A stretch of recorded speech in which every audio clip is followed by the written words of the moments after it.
This is Dexter Scott. And how old are you, Dexter? 7. Now, this fellow over here. This is Martin Luther III. We call him Marty. And how old are you, Marty? I'm 11 years old.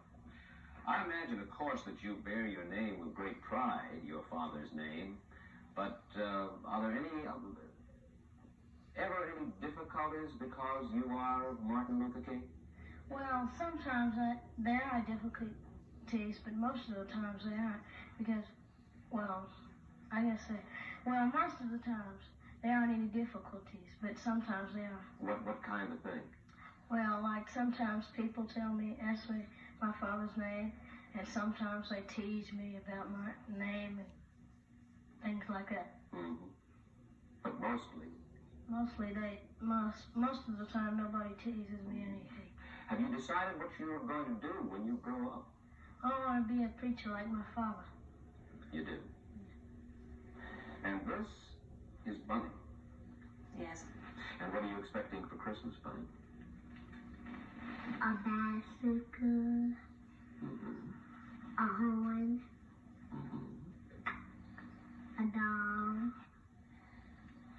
To your left is Yolanda Denise. We call her Yoki. How old are you, Yoki? I'm 13. And where do you go to school and what grade are you in? I go to Grady High School and I'm in the 9th grade. Inasmuch as you're 13, you're the oldest one of the family, do you have special responsibilities?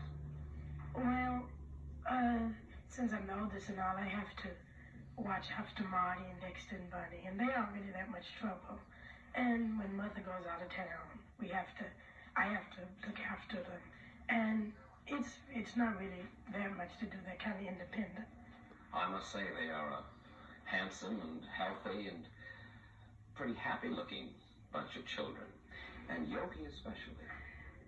I imagine that she must have been a real consolation at the time of the tragedy.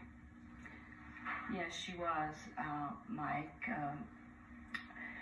She was really so much of a consolation to me because of the way she accepted this with so much understanding and so much courage and it was so reassuring to me.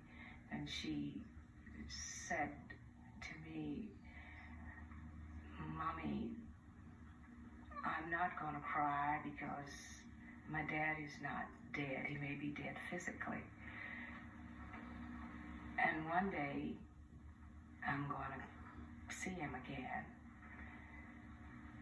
And she said, "Mommy, you are such a brave and strong lady. I don't know what I'd do if I were in your shoes. Mommy, should I hate the man who killed my dad?" And I said, "No, darling, Daddy wouldn't want you to do that." And of course, I also said to her, "You are so brave, and I'm so proud of you." And I put my arms around her. And of course, she didn't cry very much. I didn't see her crying anymore, really.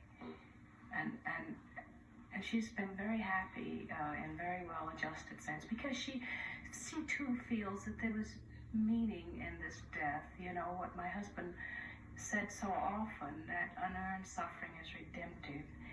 And I think somehow all of us have felt that he gave his life in such a meaningful way, that what he lived for and what he gave his life for will bring about some of the changes that are necessary. But let me ask you, Mrs. King, I think that some of us sit around sometimes and wonder if the death of Martin Luther King didn't leave the civil rights movement, for a lot of people, leaderless, rudderless.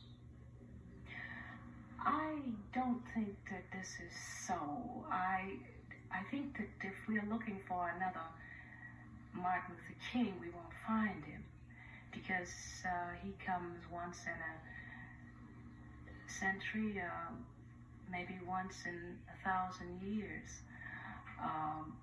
But there are many other persons now who will come forth, I believe, and assume leadership that they never assumed before, because they feel that there is this need